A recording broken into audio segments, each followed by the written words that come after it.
अस्सलामुअलैकुम। अब हम चलते हैं अपने सी के नेक्स्ट कॉन्सेप्ट की तरफ जो कि है वेरिएबल्स। वेरिएबल्स को समझने से पहले हम ये देख लेते हैं कि मेमोरी क्या होती है, मेमोरी ब्लॉक्स क्या होते हैं, मेमोरी एड्रेस क्या होते हैं और वेरिएबल्स की ज़रूरत क्यों पेश आती है और वेरिएबल्स क्या होते हैं। ठीक है, तो सबसे पहले आपका जो सीपीयू है उसके अंदर आपका डाटा जो स्टोर होता है वो मेमोरी में स्टोर होता है। अच्छा हाँ, जो सी लैंग्वेज है वो बेसिकली डील करती है वो आपकी मशीन लैंग्वेज के बहुत करीब से, मतलब कि सीपीयू के बहुत करीब से। तो सी लैंग्वेज जो है बेसिकली सीधा सीधा डायरेक्ट डीलिंग करती है आपकी मेमोरी से। अब मेमोरी क्या होती है?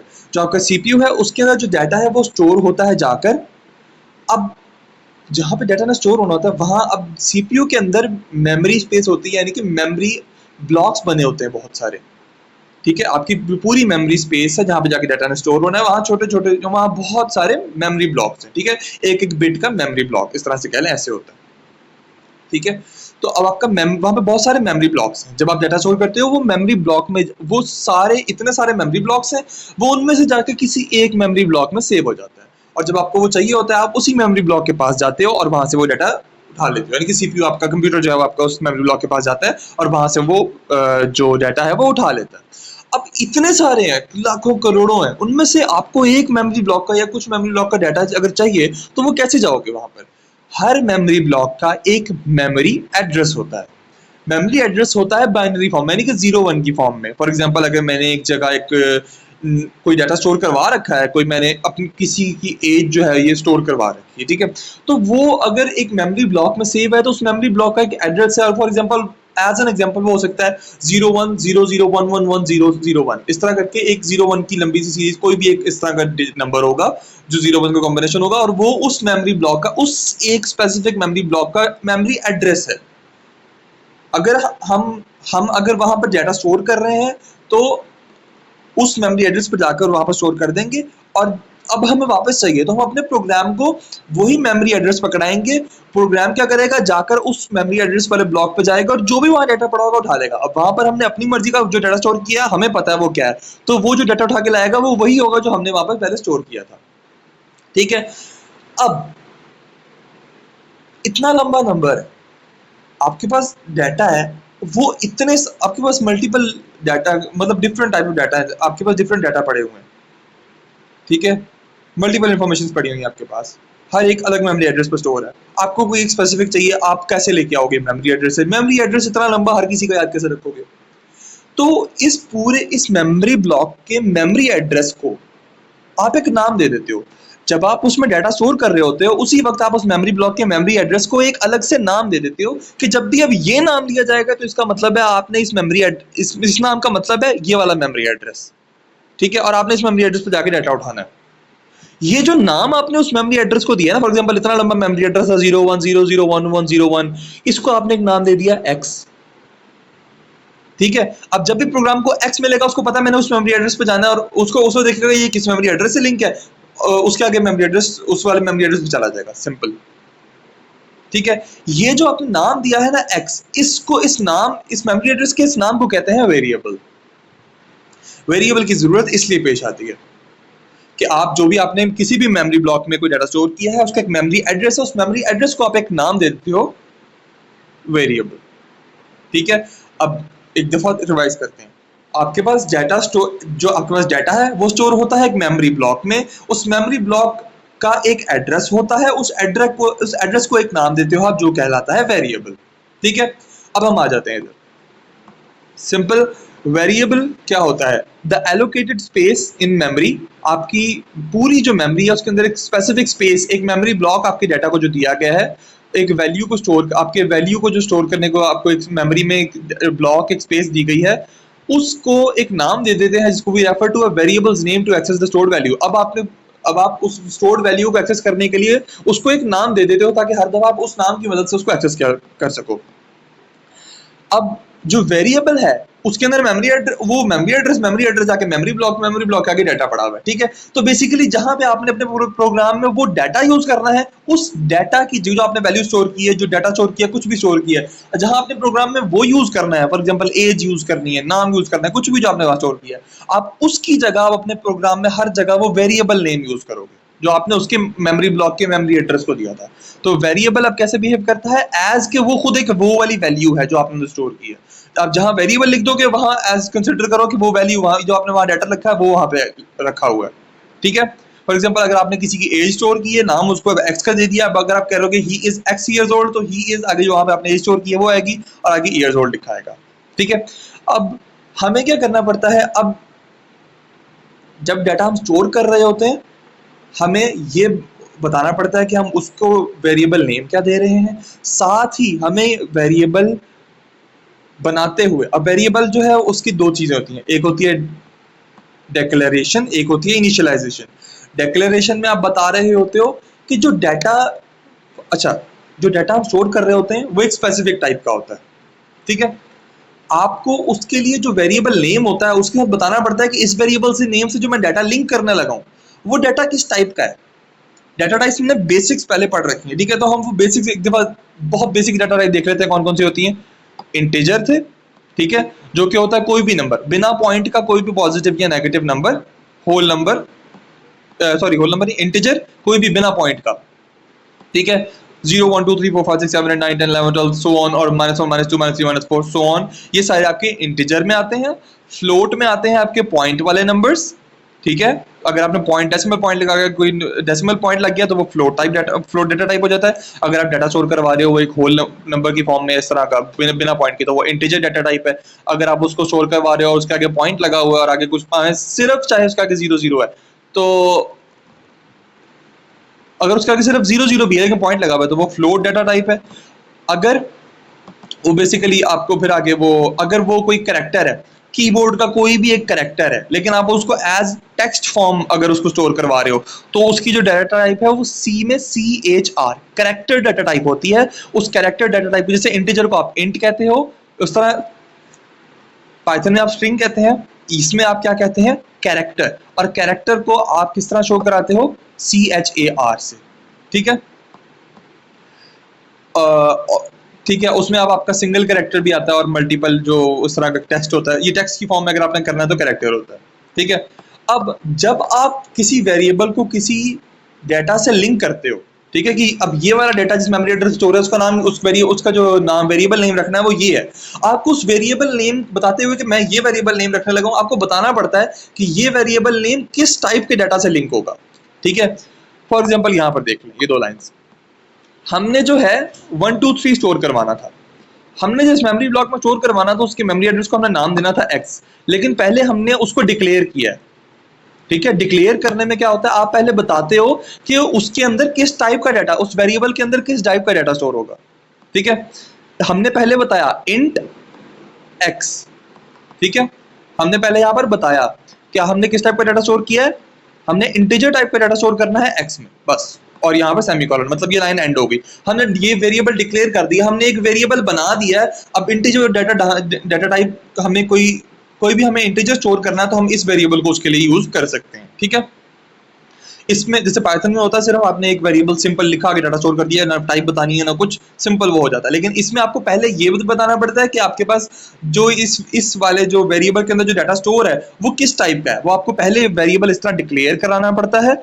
उसके बाद आपको वेरिएबल इनिशियलाइज कराना पड़ता है। मतलब अब आपको इनिशियलाइज में क्या करते हो, इनिशियलाइज दो चीजें, डिक्लेरेशन मतलब कि डाटा टाइप बतानी है, और इनिशियलाइजेशन मतलब उसके अंदर डाटा अब आपने स्टोर करना है। बता दिया इसके अंदर इंटीजर डाटा टाइप स्टोर होनी है, उसके बाद आपने उसके अंदर इंटीजर डाटा टाइप स्टोर कर दी, x इज इक्वल टू 123 आपने स्टोर किया सेमीकोलन। अब आप अगर इसको करते हो यहाँ पर for example, let me just, मैं इसको क्या करूंगा, हमने कमेंट्स पढ़े थे, कमेंट अगर आप किसी कोई लाइन कमेंट में लिखी हो तो प्रोग्राम उसको इग्नोर कर देता है, तो हम क्या करेंगे, मैं इसको कमेंट कर दूंगा ताकि हम इनको बाद में समझ के यूज कर सकें। यहाँ पे बेसिक मैं एक को लिखने लगा हूँ, लाइन तक है हम समझ सकें। फॉर एग्जाम्पल प्रिंट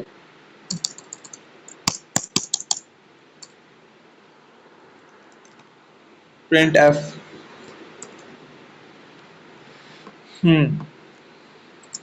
जो पूरा प्रोसीजर है मैं बाद में समझाऊंगा, मैं सिर्फ बेसिक दिखा रहा हूँ कि हम किस तरह से अभी ये जो है वो डिक्लेयर हो चुका है। यो अच्छा, फॉर एग्जांपल अगर मैं आप सिंपल कर दूं,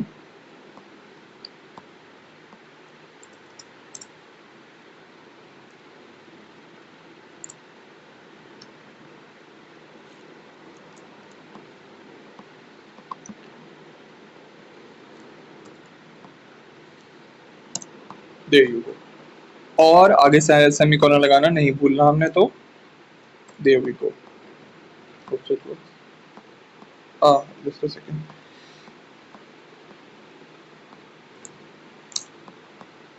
तो ये चीज मैं आपको बाद में समझाता हूँ। अच्छा, ये देखें जी, हमने सिर्फ प्रिंट एक्स किया तो आपका जो हमने एक्स को प्रिंट किया वो 1 2 3 स्टोर हो गया। ये जो वेरिएबल को मैंने एक अजीब तरीके से प्रिंट करवाया वो मैं समझा दूंगा कि वेरिएबल को प्रिंट करवाने का ये तरीका क्यों और कैसे क्या है, ठीक है। अब हमने सिर्फ एक्स को सिंपल जैसे पाइथन में प्रिंट एक्स करते थे वैसे प्रिंट एक्स किया एक तरह से, और वो आपके पास शो हो गया। उसने वो उस वेरिएबल पे गया, उसने देखा इसमें डाटा, इसका मेमोरी एड्रेस क्या है, किस टाइप का डाटा है, वो भी दोनों चीजें देखी, गया डाटा उठा के उसको शो करवा दिया, ठीक है। इस तरह से आपकी वेरिएबल डेफिनेशन जो है वो काम करती है। इसी तरह अच्छा, हमने क्या चीज देखी, आपके पास वेरिएबल बताते वक्त दो चीजें होती हैं, डिक्लेरेशन और इनिशियलाइजेशन। अब आपकी जो डिक्लेरेशन और इनिशियलाइजेशन है वो दोनों एक लाइन में भी हो सकती हैं। कैसे, मैंने पहले यहाँ पे किया था, इंट एक्स डिक्लेयर हो गया, एक्स इक्वल टू 123 इनिशियलाइज हो गया। आप पूरा इकट्ठा कर लो, इंट वाई मतलब कि वाई के अंदर जो डाटा स्टोर है वो इंटीजर टाइप है, इज इक्वल टू 321 यानी कि, और वो डाटा है क्या 321। चलो, एक ही लाइन में आपके पास डिक्लेरेशन भी होगी, इनिशियलाइजेशन भी होगी, दैट्स इट, ठीक है। अब हम बेसिक कुछ चीजें देख लेते हैं। फॉर एग्जांपल हम क्या चाह रहे हैं, हमारे पास अगर हम डाटा स्टोर कर रहे हैं, इंटीजर टाइप डाटा स्टोर कर रहे हैं, वेरिएबल का नाम एज रखे हैं और उसके अंदर हमने ये इंटीजर 19 जो है एक इंटीजर सेव करवा दिया, ठीक है। हमने साथ अपनी जीपीए स्टोर की, जीपीए नाम के वेरिएबल में उसका जो नंबर था वो 3.01 है और ये डाटा टाइप क्या है, फ्लोट, ठीक है। अब हमारे पास अगर ये दोनों को हम कराते हैं प्रिंट, ठीक है, हम सिर्फ इन दोनों को भी प्रिंट करवाते हैं, क्या प्रिंट होगा, हेलो। आगे ये जो, अच्छा जस्ट सेकंड, मैं एक दफा पूरा समझा दूं तो बेहतर है। अच्छा, सो हमारे पास योर, ये देखिए जी,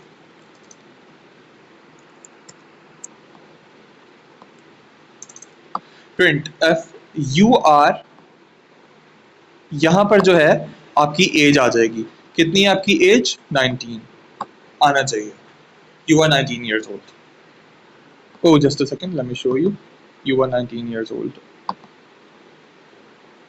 ठीक है। आई थिंक सो पहले जो प्रिंट वो था वो भी शो नहीं हुआ होगा, I just noticed. Let me type that again, जो मैंने सिंपल वो कराया था, print F T X and semicolon, there you go. इसने जो है वो 123 प्रिंट कर दिया था, let me show you properly. ये देखें, जिसने 123 जो है वो स्टोर कर दिया था, सॉरी अबाउट दैट, जो पहले इशू हुआ। ओके, सो हमें समझ आ गया कि हमारे पास सिंपली जो है वो हमारा एज वाला कैसे काम किया, फ्लोट टाइप जो है वो, अच्छा जो फ्लोट है उसको भी कर लेते हैं, योर जीपीए इज, ये हमें सिंपल जीपीए शो करा दे 3.01, ये देखो जी, योर जीपीए इज 3.0100 जी, इस simple float type, float data type जो है वो स्टोर करा के उसने डिस्प्ले करवा दिया, ठीक है। Okay, so let's get into it कि ये है क्या, ठीक है। और अच्छा कि ये जो मैं किस तरह से प्रिंट करवा रहा हूँ, ये मैं किस तरह कर रहा हूँ, कि बाकी दो डाटा टाइप देख लें उसके बाद मैं वो बताता हूँ। अच्छा, अब सी के अंदर जो है आप जब टेक्स्ट को प्रिंट करवाते हो ना, पाइथन में एक ही नाम था स्ट्रिंग, उसमें सिंगल रखो, जितने मल्टीपल रखो, जो मर्जी करो। सी के अंदर दो चीजें हैं, अगर आपने एक कैरेक्टर डिस्प्ले करवाना है, कोई, अब एक होता है स्ट्रिंग, एक टेक्स्ट, मल्टीपल कैरेक्टर्स का एक टेक्स्ट होता है, मतलब उसमें नाम लिखा हुआ है, एक पूरा सेंटेंस लिखा हुआ है, वर्ड लिखा हुआ है, वो एक सेंटेंस है, टेक्स्ट है, स्ट्रिंग है, ठीक है। ये एक स्ट्रिंग है, ये सिर्फ एक कैरेक्टर है। कैरेक्टर क्या होता है, कीबोर्ड पे मौजूद कोई भी एक कैरेक्टर जो आप लिख सकते हो। अब वो चाहे क्यू है, वो चाहे कोई अल्फाबेट है, वो चाहे कोई नंबर है, वो चाहे आपका वो @ है, हैश है, कुछ भी है, वो जो एक, अगर आप अकेला लिखोगे ना, अगर आप इस तरह CHAR लिखोगे, आप एक वेरिएबल डिफाइन करोगे, उसकी जो डाटा टाइप है वो कैरेक्टर रखोगे और सिंपल उसमें डाटा स्टोर करवा दोगे, तो वो सिर्फ एक ही को हैंडल करेगा, टेक्स्ट, एक टेक्स्ट कैरेक्टर को जो है वो हैंडल करेगा, ठीक है। अब मैं वो दिखा देता हूँ, ये एक को प्रिंट, अच्छा, और इसमें कैरेक्टर को सिंगल कोटेशन में लिखते हैं, स्ट्रिंग को डबल कोटेशन में, ठीक है। अगर मैं आपको यहाँ पे दिखाना चाहूँ, अच्छा फॉर एग्जांपल हमने ये एक इंसान की जो है एज, जीपीए, ग्रेड और नाम स्टोर किया हुआ है, ठीक है। अब हमने यहाँ पे लिखा बी, ग्रेड के इक्वल टू बी। अब हमने यहाँ पे क्या किया, योर एवरेज ग्रेड इज, यहाँ पे हमने जो करेक्टर है उसको प्रिंट करवा दिया, your average grade is B. ठीक है, सिंगल उससे डील करता है, जो करेक्टर डेटा टाइप है वो सिंगल से डील करती है। लेकिन अगर आपने करना है मल्टीपल नंबर ऑफ करेक्टर्स, यानी कि एक पूरा स्ट्रिंग, ठीक है, अब वो चाहे छोटा हो बड़ा, और मतलब कि एक से ज्यादा अगर आपने इकट्ठे प्रिंट करवाने हैं, तो आपको आगे वो, अब आपके पास एक अरे, एक लेंथ ऑफ करेक्टर्स के तौर पे डील होता है। आपको क्या करना पड़ता है, आपको अपना, फॉर एग्जांपल अगर मैंने यहाँ पर एक वेरिएबल बनाया है ना, ये जो नेम, मैंने नेम वेरिएबल बनाया, साथ मैंने करेक्टर बता दिया, करेक्टर डाटा टाइप, मतलब इसके अंदर जो डाटा होगा वो मैंने एक वेरिएबल डिक्लेयर करवा दिया जो कि है नेम। ठीक है, उस वेरिएबल का जो है मैंने डाटा टाइप रखी करेक्टर, मतलब इसके अंदर जो डाटा स्टोर होगा वो टेक्स्ट फॉर्म में होगा। अब मैं चाहता हूँ कि मैंने इसके अंदर करेक्टर डाटा टाइप डिस्प्ले कर, मतलब स्टोर करनी है, लेकिन वो होनी चाहिए एक स्ट्रिंग, यानी कि उसमें मल्टीपल करेक्टर्स होने चाहिए। तो मुझे क्या करना पड़ेगा, मुझे इसके आगे एक स्क्वायर ब्रैकेट्स लगाकर उनके दरमियान में बताना पड़ेगा कि मैंने, मतलब मुझे स्क्वायर ब्रैकेट्स इसके आगे लगाने पड़ेंगे, और मुझे उन स्क्वायर ब्रैकेट्स में साथ मैक्सिमम नंबर ऑफ, मतलब अगर मैंने मैक्स की नाम स्टोर करवाया, मतलब मुझे मैक्सिमम नंबर ऑफ करेक्टर्स, जितने भी मेरी स्ट्रिंग की लेंथ है, जितने उसमें करेक्टर्स हैं, मुझे वो यहाँ पर बतानी पड़ेगी। ठीक है, एग्जैक्ट नहीं, मैं एक लेंथ यहाँ पर लिख सकता हूँ, और मेरा जो जो मैं स्टोर कर रहा हूँ उसके अंदर डाटा, वो मैक्सिमम उतना हो सकता है, उससे थोड़ा भी मैं स्टोर करवा सकता हूँ। फॉर एग्जांपल अगर मैंने इसको नेम करेक्टर डिस्प्ले, नेम जो है वेरिएबल डिक्लेयर करवाया, उसकी डाटा टाइप करेक्टर रखी, अब इसके अंदर करेक्टर डाटा ही स्टोर होगा, लेकिन उस डाटा की जो मैक्सिमम लेंथ है वो 5 कैरेक्टर्स हो सकती है। उस स्ट्रिंग की मैक्सिमम लेंथ जो है वो 5 कैरेक्टर्स हो सकती है, 5 से कम भी हो सकती है, 1 2 3 4 5। ठीक है, अब मैक्स ये सिंपली आपका डिस्प्ले हो जाना चाहिए। फॉर एग्जांपल अगर मैं इस वाले को लेता हूँ, ये प्रिंट एफ, और आगे मतलब हेलो, आगे नाम प्रिंट होना चाहिए। ठीक है, तो क्या होगा, here we can see hello max जो है वो प्रिंट हो चुका है। ठीक है, अब इसकी क्या जरूरत है, हमने क्या कहा था, जो सी है वो डायरेक्ट डील करती है आपकी मेमोरी से। ठीक है, अब फॉर एग्जांपल हमें स्टोर ही सिर्फ एक करेक्टर करवाना है, हम उसको, ये वाला सी में काम ना होता तो वो हर दफा जाता, अब सी क्या करता है, मेनली मेमोरी से डील करता है, हम उसको जितना बताएंगे वो उतनी मेमोरी ब्लॉक्स को जाके पहले से रिजर्व कर देगा कि भाई ये रिजर्व होगी है। जैसे हम एक टेबल रेस्टोरेंट में रिजर्व करवा लेते हैं, वहां पे वो किसी और को बैठने नहीं देते कि ये रिजर्व है। अब उनके पास वहां की जो कैपेसिटी है वो कम हो चुकी है, वो ला के किसी और को नहीं उठा सकते, उनकी टोटल कैपेसिटी जो है वो कम हो चुकी है, क्योंकि अब ये जगह जो है रिजर्व है किसी और के आने के लिए। इसी तरह जब हम इसके अंदर बता देते हैं ना कि यार हमें इतनी करेक्टर की लेंथ, हमारा जो स्ट्रिंग है, हमें हमें इतनी जो लेंथ है ना, इतनी नंबर ऑफ मेमोरी ब्लॉक्स इकट्ठे पहले से रिजर्व कर दो, क्योंकि हम यहाँ पर, मतलब अगर हम डिक्लेरेशन और इनिशियलाइजेशन को अलग अलग रखें, तो हम अगर यहाँ पर इस तरह कर दें ना, फॉर एग्जाम्पल अगर मैं कर दूं करेक्टर सिटी, ठीक है, मैं अगर इस तरह कर दूं और आगे इक्वल डाल के, फॉर एग्जांपल कराची कर रहे थे KHI, ठीक है, अगर मैं ये कर रहा हूं ना, और मैं इसकी जगह मैं सिर्फ ये कर रहा हूं,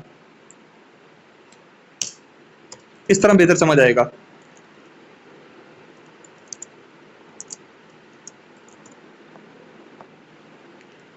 ठीक है, तो जब जब वो इस लाइन पे प्रोग्राम पहुंचेगा ना, तो वो जाएगा, अगर मैंने इसके दरम्यान में लिखी हुई है ना मेमोरी ब्लॉक की स्पेस 5, तो वो जाएगा मेमोरी ब्लॉक में, जगह ढूंढेगा जहां 5 ब्लॉक्स इकट्ठे फाड़े गए हैं, उनको रिजर्व कर देगा, वहां पर अगला कोई डाटा नहीं आ सकता।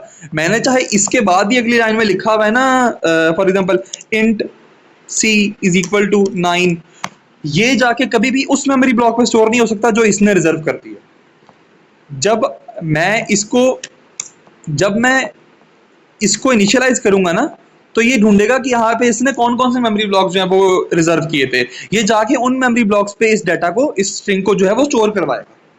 ठीक है, अब सी में अगर ये काम ना हो, तो इसको भी वो मल्टीपल ब्लॉक्स दे दे, इसको भी मल्टीपल ब्लॉक्स दे दे, हमारा सी एफिशिएंट ही ना रहे। दूसरी बात, आपका सी काम ही इस तरह से करता है कि आप उसको बताना पड़ता है आपको हर चीज को। अगर आप इंट दे रहे हो, उसको पता है कि एक जो आपने इंटीजर है ना, वो एक इंटीजर आपको जितना ही लंबा ले लो वो मैक्सिमम इतने बिट्स लेगा, वो मैक्सिमम इतनी जगह लेगा। आप अगर फ्लोट दे रहे हो तो वो इतनी जगह लेगा। अगर आप उसको करेक्टर दे रहे हो ना, तो अब आपको आपको अगर आप उसको सिंपल दे रहे हो तो वो एक बिट रखेगा, जाके उसको वहां पर स्टोर करेगा, एक को रिजर्व करेगा। अगर आप उसको इस तरह करके बता दोगे तो वो जाके उतने नंबर ऑफ जो लेंथ मतलब उतने मेमोरी ब्लॉक को रिजर्व कर देगा। बाद में जब आप उसको डाटा दोगे तो वो उस डाटा को स्टोर वहां पे करवा देगा। अगर आप एक ही लाइन में दोनों काम कर रहे हो तो वो जाके रिजर्व भी एक ही दफा में करेगा, वहां डाटा भी स्टोर करवा देगा, डिक्लेरेशन इनिशियलाइजेशन दोनों इकट्ठी कर देगा। ठीक है, इस तरह से जो आपका करेक्टर काम करता है। ठीक है, अब करेक्टर नेम मैंने बताया जी 5 ब्लॉक्स रिजर्व कर दो और उसके अंदर रख दो मैक्स। अब अगर मैं इसको वो कराता हूँ प्रिंट, तो क्या हो रहा है, जस्ट अ सेकंड, इसको तो मैं निकाल दूं यहाँ से।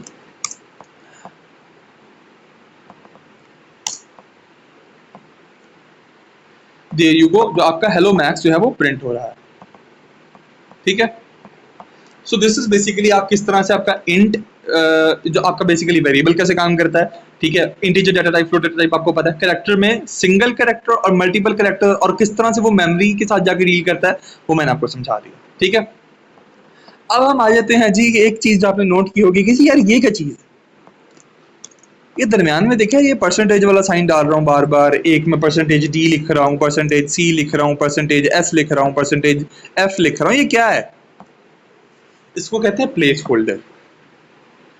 जब आपने सी में कोई वेरिएबल नेम प्रिंट करवाना, वेरिएबल अगर आपने वेरिएबल का नाम देके उस वेरिएबल के नाम उस वेरिएबल पर जो डाटा पड़ा है उस डाटा को स्टोर करवाना हो तो आप इस तरह से करवाते हो। आप पहले अपना पूरा स्ट्रिंग लिखते हो।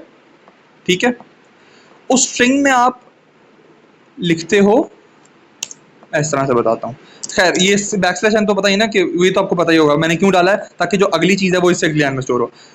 हेलो के बाद मैंने नाम प्रिंट करवाना है। मैंने हेलो के बाद वो फॉर एग्जांपल, अच्छा चलो ऐसे ही ले लो, हेलो के आगे मैं चाहता हूं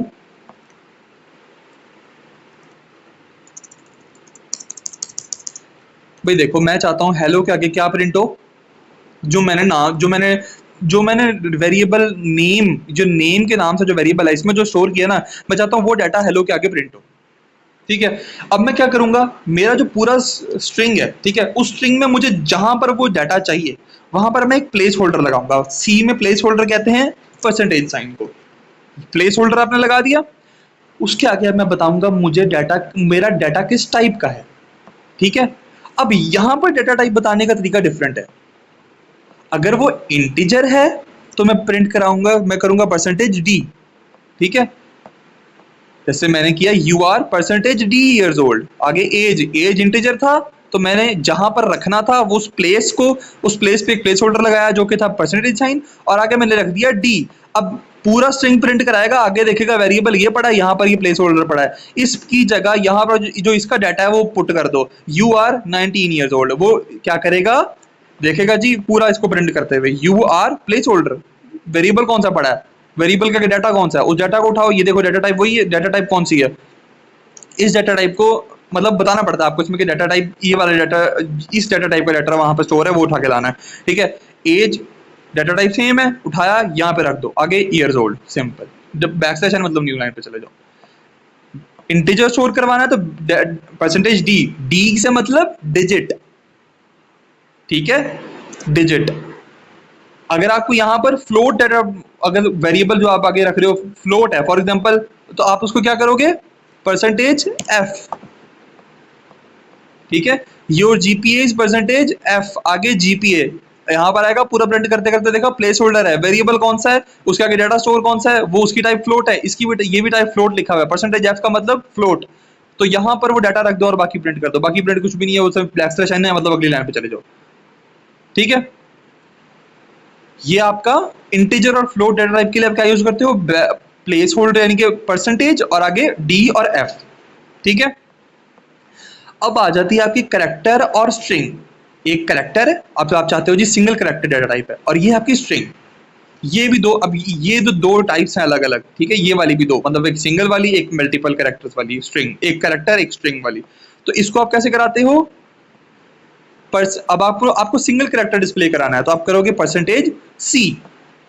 ठीक है, स्ट्रिंग के अंदर जहां पर भी आपको डिस्प्ले कराना है वहां पे प्लेस होल्डर लगा के आगे सी लिख दोगे तो आपका करेक्टर डिस्प्ले हो जाएगा। जैसे यहाँ पर your average grade is percentage C, place holder आगे करेक्टेड डाटा टाइप, देखो प्लेस होल्डर है, वेरिएबल कौन सा है, ग्रेड, मतलब ग्रेड डाटा उस पे जाएगा जो उसके अंदर डाटा पड़ा है वो बी, वो ये देखो ये कैरेक्टर स्टोर है। कैरेक्टर कैसे बनाते हैं जी, ये सिंगल कोटेशन में करके स्टोर करते हैं।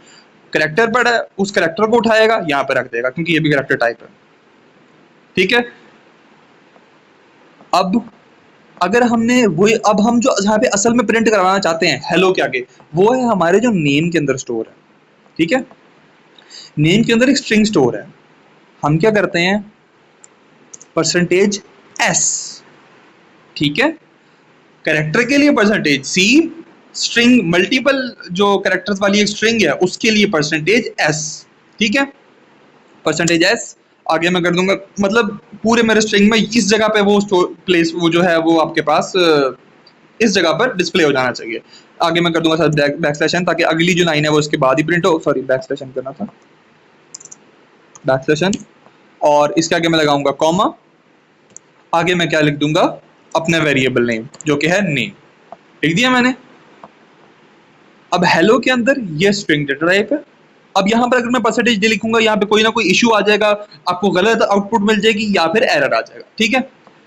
इसलिए जो आपको डाटा यहाँ पे डिस्प्ले कराना है उसकी आपको यहाँ पे टाइप प्लेस होल्डर सा टाइप डिस्प्ले जो टाइप है वो डिक्लेयर करनी पड़ती है, ठीक है।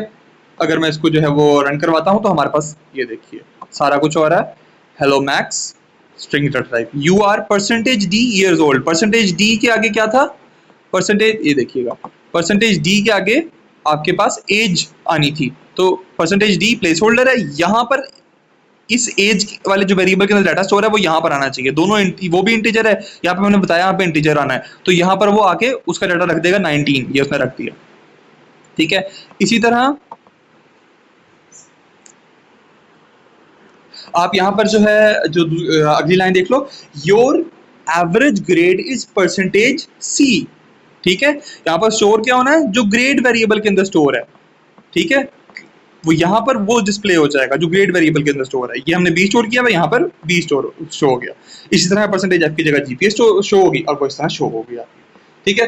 इस तरह जो है आपके बेसिकली वेरिएबल्स काम करते हैं। और वेरिएबल्स को प्रिंट करवाने के लिए क्या करना पड़ता है, अगर इंटीजर है तो परसेंटेज जहां भी आपको उसको डिस्प्ले करवाना है, अगर आप मैं इसको यहां से हटा के जहां डिस्प्ले करवाना है वहां लिख दो प्लेस होल्डर लिख के, ये आ गया आपका प्लेस होल्डर, ये आपका डी, ठीक है, परसेंटेज डी, ये लो U19 और मतलब मैंने यहाँ पर जहां पर ये रख दिया वहां पर वो उसने वो वेरिएबल का डाटा प्रिंट करवा दिया, ठीक है।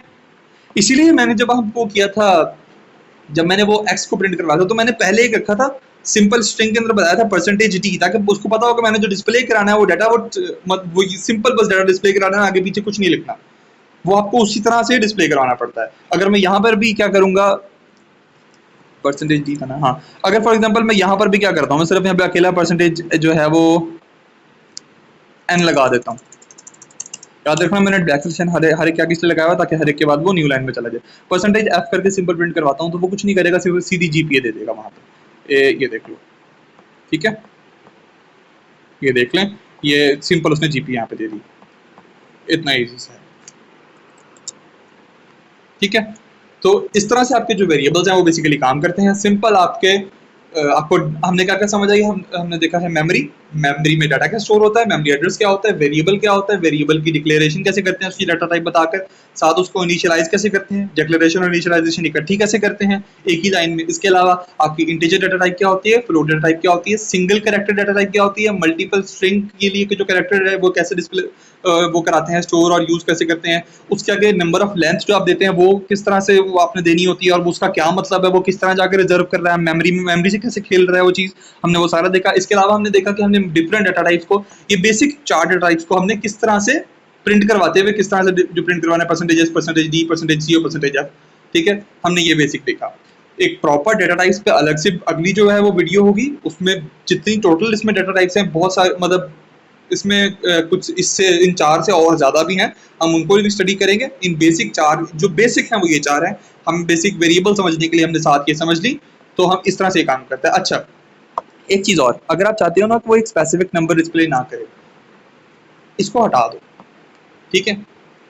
इससे क्या होगा, जब वो इस लाइन पे आएगा ना, वो सीधा सीधा जाके देखेगा आपने अगली लाइन में कितने कैरेक्टर डिस्प्ले कराए हैं, वो मतलब वो एक स्पेसिफिक नंबर रिजर्व नहीं करेगा, वो ना जाके कुछ ज्यादा मतलब वो इस तरह से कर लेगा कि आपके इसके हिसाब से खुद करेगा, लेकिन ये चीज़ जो है वो ज़्यादा एफिशिएंट नहीं होती, ये आपकी मेमोरी को मतलब ज़रूरत से ज़्यादा अक्सर जो है वो बहुत ज़्यादा कर लेती है, क्या कहते हैं आप, रिज़र्व कर लेती है। इसलिए सबसे बेहतर ये होता है कि आप उसको डिक्लेयर कर दो कि भई मुझे इतनी ही लेंथ चाहिए। ये जो है सिंपल, ये बस इतना बता देगा कि आपको मल्टीपल चाहिए और इतनी कोई मैक्सिमम लेंथ नहीं बता सकेगा, तो प्रोग्राम जो है वो ज़्यादा जगह ऑक्यूपाई कर सकता है। ठीक है, चलिए इस तरह से भी जाएगा। यहाँ पर जो है वो मैक्स फिर भी डिस्प्ले हो रहा है। ठीक है, चल इस तरह से भी जाएगा, लेकिन बेटर है कि आप उसमें लेंथ जो है वो अपनी डिफाइन कर दो, ज़्यादा बेहतर यही रहता है। क्योंकि सी जो है वो बेसिक मेमोरी से डील करती है, तो उसको एफिशिएंट है तो एफिशिएंटली ही यूज़ करना चाहिए। So this is it. इंशाल्लाह अगली वीडियो जो है डाटा टाइप्स पे होगी, प्रॉपर एक्सप्लेन। आई होप इसमें से कुछ चीज़ जो है वो समझ ना आने वाली नहीं रही होगी, लेकिन अगर फिर भी कोई हो तो आप उसको और दोबारा गौर से देख सकते हैं। Thank you so much.